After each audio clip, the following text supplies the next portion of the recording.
আসসালামু আলাইকুম।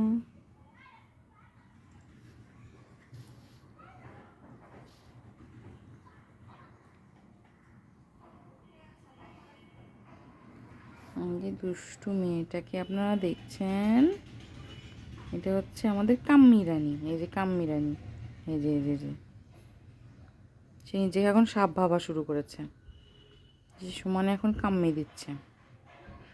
তাকে খানিকক্ষণ আদর করার পর সে এরকম কাম্মি রানী হয়ে যায়, তাই না মাম্মাম? ও বাবা রে বাবা রে বাবা রে বাবা রে, ও বাবা রে বাবা রে বাবা রে বাবা রে। এই মহিলা, তুমি কামড়াও কেন? তোমাকে আমি আদর করতেছি কি কাম্মি খাওয়ার জন্য? হ্যাঁ